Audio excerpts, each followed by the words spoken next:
कि घर की वो 4 मर्यादा कौन सी है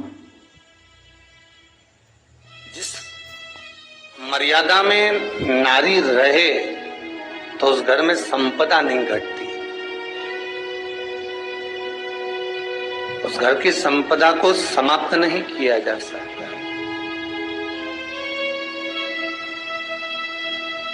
चार मर्यादा माता लक्ष्मी, मां सरस्वती के सामने माता पार्वती जी से पूछना, वो मर्यादा है कौन सी जिस मर्यादा के बल पर एक जो घर बसता है, घर जो बसाया जाता है, उस घर में सुख, सौभाग्य, संपदा, सत्ता, वैभव, प्रतिष्ठा, यश, कीर्ति, आरोग्यता, ये सब वहां रहे।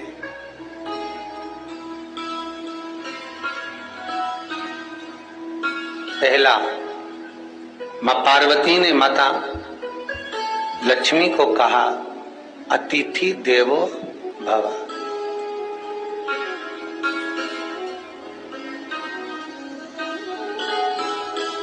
हमारे दरवाजे पर जब कोई अतिथि आए, हमारे दरवाजे पर कोई मेहमान आए तो हम उसका आदर करें।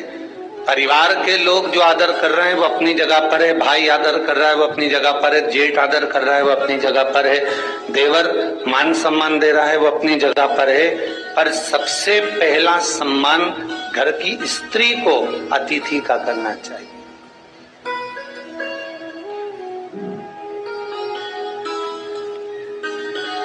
सास के मेहमान आ गए, पहचान वाले, बहुवन मालूम पड़े अपने कमरे में बैठी हुई है। मेहमानों ने आकर पूछ लिया, क्यों बहू नहीं दिख रही? बस आ रही होगी। सास गई, रसोई घर में से पानी लाकर पिला दिया। फिर मेहमानों ने पूछा, बहू नहीं दिख रही? बस आती होगी। 2 बार सास ने गिलास भी गिरा दिया कि एक आध तो आ जाओ रही ऊपर से, पर नहीं। जब सास ने चाय रख दी और चाय रखकर सास फिर लेकर आई तो बहुओं के मन में आया, चलो सास ने चाय बना दी है, खुशबू ऊपर आ गई है, अब चलते हैं। और बहू फिर नीचे आई, जो मौसी आई थी, काकी आई थी, बुआ आई थी, चाची आई थी, उनको प्रणाम करा और अंदर जाकर चाय जो बनी थी उसको पिया।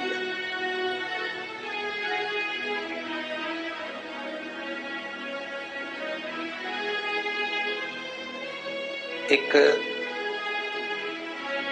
गरुड़ पुराण में लिखा है, 94 तरह के नरक में एक नरक है जो दरवाजे पर आए हुए अतिथि का सम्मान नहीं करता, उसको जल नहीं पिलाता, उसका मान सम्मान नहीं देता, उसका आतिथ्य नहीं देता, उसके लिए भी एक नरक रखा गया है।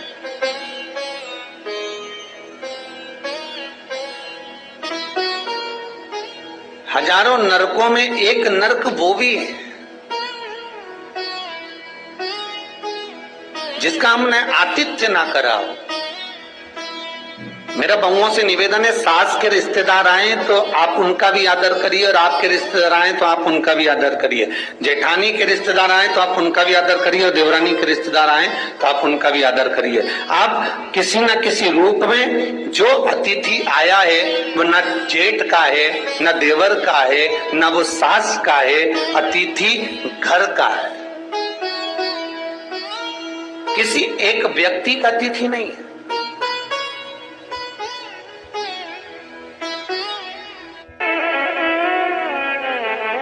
बड़ी बहू सोचे कि मैं घर की बड़ी, बड़े परिवार की, मेरे पास में बहुत धन दौलत, मैं काय को गिनूं किसी मेहमान को। छोटी बहू सोचे मैं काय को गिनूं, मंजिली सोचे मैं काय को गिनूं, संजिली सोचे मैं काय को गिनूं।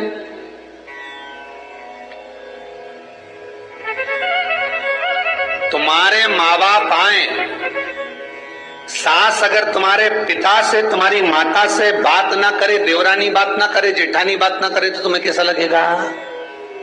कि तुम्हारे माँ बाप आए और किसी ने सम्मान नहीं करा, उसी तरह सास के रिश्तेदार आए, तुम सम्मान नहीं करोगी तो उसको कैसा लगेगा।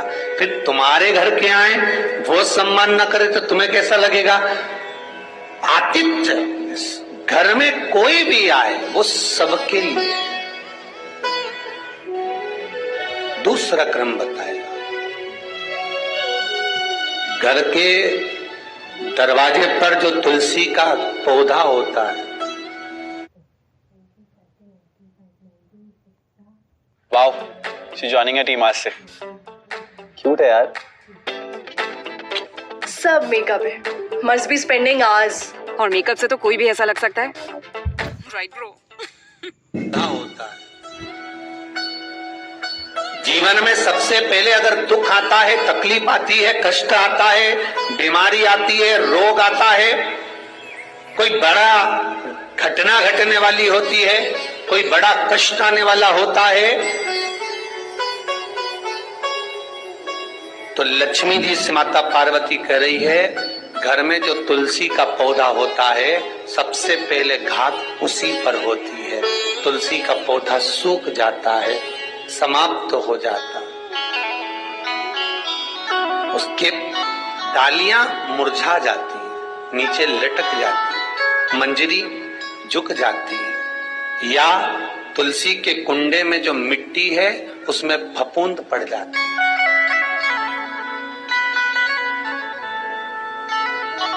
कितना सुंदर बात कही है महाराज। तुलसी के क्यारे में, पद्म पुराण, तुलसी के क्यारे में जो हम जल डालते हैं, वो जल हमने जब डाला और वो जल अगर नीचे गिर रहा है, उसका भी दोष वर्णन है महाराज, उसका भी दोष हमारे शास्त्र में वर्णित किया गया। तुलसी के क्यारे में अगर जल डाल रहे हैं और वो जल जमीन पर बह रहा है, गिर रहा है, उसका भी दोष है। तुलसी के क्यारे में उतना ही जल दिया जाए जितनी मट्टी सोख ले, 2-4 8 बूंद पानी गिरे चल जाएगा। तुलसी के क्यारे में छिद्र रहता है, बूंद बूंद पानी टपक जाए वो चल जाएगा। पर तुमने तुलसी के क्यारे में जो जल भरा, लोटा भर भर के डाल दिया, और ऊपर से जो जल कुंडा भरा कर उलीच में से, अर्थात भराने के बाद जो नीचे गिर रहा है, वो दोषपूर्ण है महाराज, उसकी दोषता।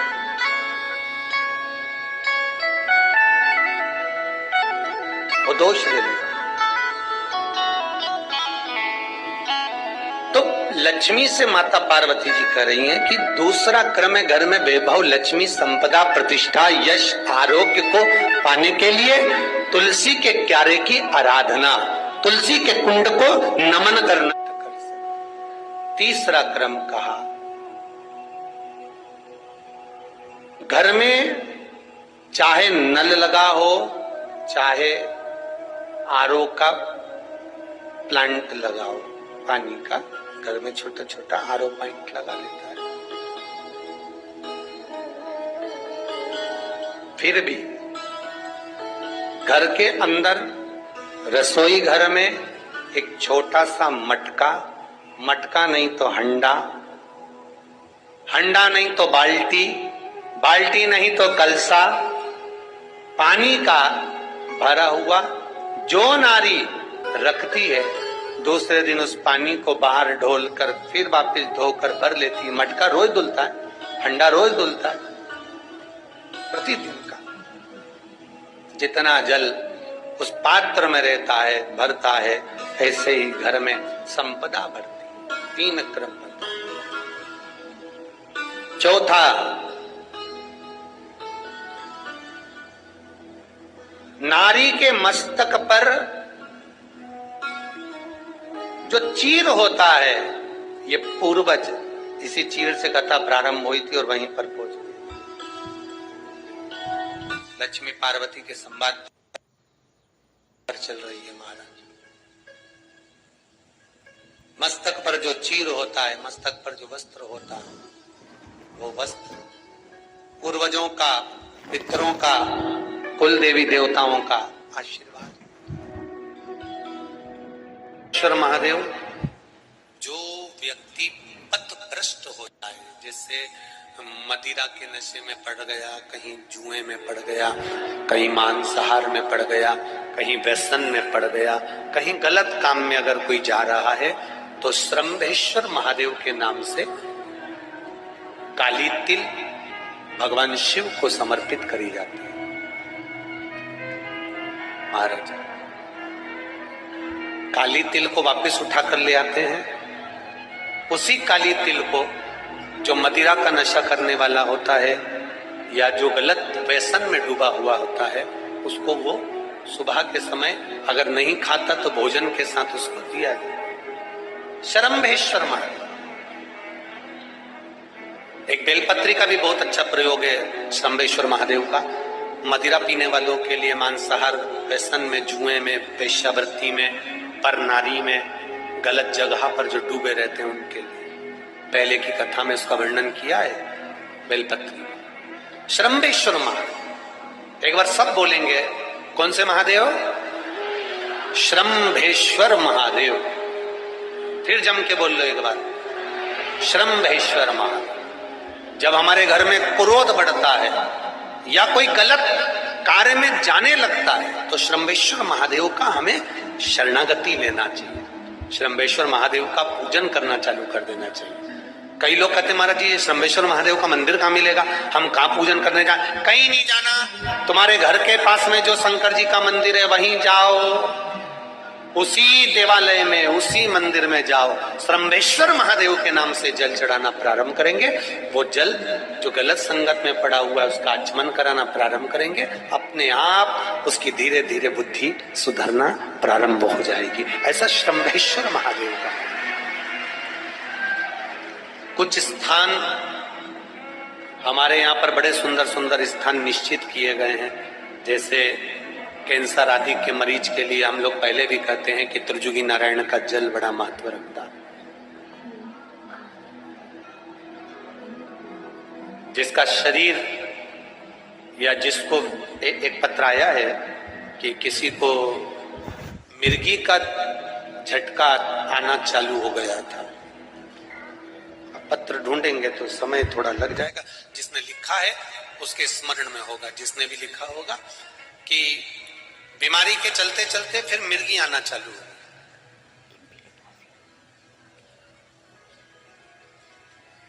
जिसने भी लिखा है वो दोनों हाथ एक बार हिला देना। जिसके लिए भी लिखा हुआ वो इतना ध्यान नहीं आ रहा। तो उनको मिर्गी का झटका आना प्रारंभ हुआ। अब मिर्गी का झटका आना प्रारंभ हुआ, कई महीने निकल गए, मिर्गी के झटके बंद नहीं हुए। तब उन्होंने पत्र में लिखा है कि श्रम्भेश्वर महादेव का आपने जो वर्णन करा था 31 बेलपत्र वाला, गुरुजी हमने वो 31 बेलपत्र वाला प्रयोग करना प्रारंभ करा और उन्होंने पत्र में लिखा है कि मिर्गी के झटके भी बाबा की कृपा से ठीक हो गए हैं। अब कोई झटके उनको आ नहीं। श्रम्भेश्वर महादेव का जो वर्णन है, श्रम्भेश्वर महादेव का जो गुणगान है, ये कोई साधारण नहीं है।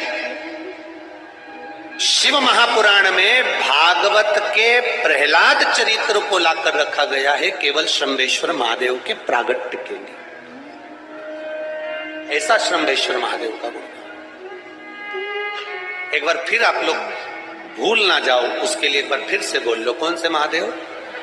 श्रम्भेश्वर महादेव। ये श्रम्भेश्वर महादेव जैसे कुंदकेश्वर महादेव। कुंदकेश्वर महादेव का क्या काम है? माता पार्वती ने विदल उत्पल को मारने के लिए जो कुंदुक फेंका था, वो कुंदुक भगवान शंकर के पांव में जाकर गिरा था, तो शिव जी का नाम कुंदकेश्वर हो गया। जब हमारे यहाँ कोई दवाई नहीं लगती शरीर में, कोई कैंसर जैसा रोग हो गया, किडनी लीवर का रोग हो गया या बीपी शुगर का रोग हो गया, शुगर लेवल में नहीं आ रही है, तो आप शंकर जी पे से जो बेलपत्र ला रहे हो कुंदकेश्वर महादेव के नाम से लाओ। दवाई खाओ, डॉक्टर को दिखाओ, सारी जांचें कराओ, डॉक्टर के अनुसार चलो, डॉक्टर जैसा बताए वैसा करो, पर उस दवाई को भी शिव जी से कहकर कि बाबा कुंदकेश्वर महादेव का नाम लेकर उस दवाई को भी हम कुंदकेश्वर महादेव का प्रसाद समझकर पाना प्रारंभ करो। धीरे धीरे आराम लगना प्रारंभ होगा। कुंदकेश्वर महादेव रोग मुक्ति के लिए होते हैं, और श्रम्भेश्वर महादेव, बोलो बोलो जरा जम के, व्यसन की समाप्ति के होते हैं शंकर, दुर्गा जी, सूर्य नारायण भगवान, भगवान नारायण और गणेश जी। बस ये पंचायत। और परिवार में कौन कौन होते हैं? पार्वती, कार्तिकेय, गणेश, शिव, नंदी। ये परिवार शिव पंचायत में केवल 5। और शायद इसीलिए शिव महापुराण की कथा में जो पंचायत का महत्व कहा गया, उस पंचायत में सूर्य की भागीदारी जो कही गई है कि एक बीता, आपके यहाँ अगर कहीं पर आपने शिवलिंग का दर्शन करा हो, कहीं चट्टे पड़ गए, कहीं शरीर में दाने पड़ गए, पूरा चेहरा बेकार हो गया, पूरा शरीर बेकार हो गया, तो क्यों कहते हैं कि एक बीता जब पानी बह जाए, उस बहे पानी को हाथ का लेपन कर कर शरीर पर लगा लिया जाता है, शरीर ठीक होने लगता है। सूर्य का भाग वहां से चालू हो जाता।